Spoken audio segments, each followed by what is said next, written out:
नमस्कार दोस्तों। Supreme court का फैसला सुनते ही चीन के दिल की धड़कनें बढ़ गई हैं। आर्टिकल 370 पर भारतीय सुप्रीम कोर्ट का फैसला अस्वीकार करते हुए चीन ने कहा कि लद्दाख हमारा है। फिलहाल चीन की बातों का भारत पर कोई फर्क नहीं पड़ने वाला। जब हाथी चलता है तो कुत्तों की आवाज को ध्यान नहीं देता। दरअसल कश्मीर में आर्टिकल 370 को हटाने पर सुप्रीम कोर्ट के फैसले को लेकर चीन ने कहा कि वो भारत के फैसले को स्वीकार नहीं करता। चीन के विदेश मंत्रालय की प्रवक्ता माओनिंग ने कहा कि इस फैसले का बीजिंग पर कोई फर्क नहीं पड़ता।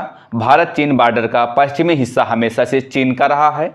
चीन ने आगे कहा कि हमने कभी भी भारत के एक तरफा और अवैध तौर पर स्थापित केंद्र शासित प्रदेश लद्दाख को मान्यता नहीं दी है।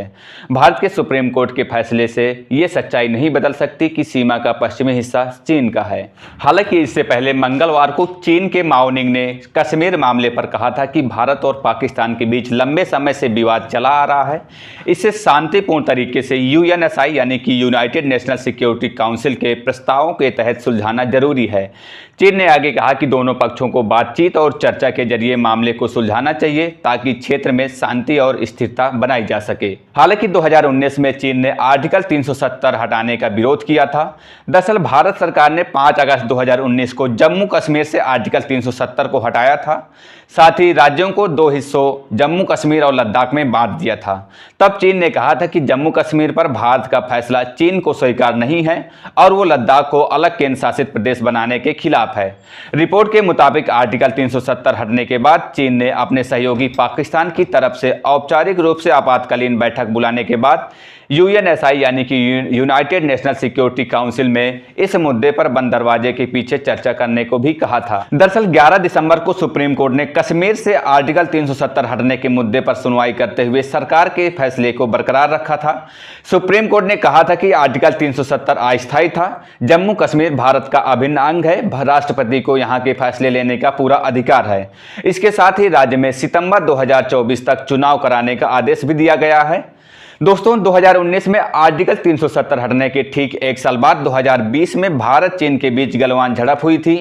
इसमें भारत के 20 जवान शहीद हो गए थे, जबकि 38 जवान चीन के भी मारे गए थे। हालांकि चीन इसे लगातार छिपाता रहा है। गलवान घाटी पर दोनों देशों के बीच करीब 40 साल बाद ऐसी स्थिति पैदा हुई थी। गलवान पर हुई झड़प के पीछे की वजह यह थी कि गलवान नदी के एक सिरे पर भारतीय सैनिकों ने अस्थायी रूप से पुल बनाने का फैसला किया था और चीन ने इस क्षेत्र में अवैध रूप से बुनियादी ढांचे का निर्माण करना शुरू कर दिया था। साथ ही चीन ने इस क्षेत्र में सैनिकों की संख्या भी लगातार बढ़ा रहा था।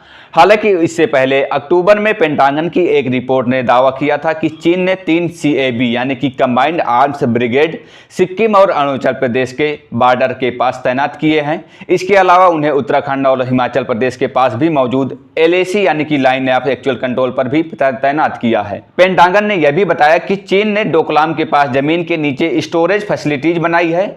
इसके अलावा LAC के तीनों सेक्टर में नई सड़कों का भी निर्माण किया गया है। करीब एक हफ्ते पहले आई एक रिपोर्ट ने बताया कि चीन की सेना लद्दाख से लेकर अरुणाचल प्रदेश तक LAC यानी कि लाइन ऑफ एक्चुअल कंट्रोल के उस पार गांव बसाने के नाम पर सैन्य अड्डे बना रही है। इन गांवों का इंफ्रास्ट्रक्चर इस प्रकार से बनाया जा रहा है कि इनका इस्तेमाल सैन्य अड्डों के रूप में किया जा सके। देखिए 1962 में भारत चीन युद्ध हुआ था, जिसमें चीन भारत के लद्दाख वाले हिस्से के कुछ भाग पर कब्जा कर लिया था। उसी समय वहां पर एक काल्पनिक रेखा खींची गई जिसे LAC यानी कि लाइन ऑफ एक्चुअल कंट्रोल कहते हैं। फिलहाल चलते हैं। इस वीडियो के लिए इतना ही। मिलते हैं किसी नई कहानी के साथ। तब तक के लिए बहुत बहुत धन्यवाद। जय हिंद, जय भारत।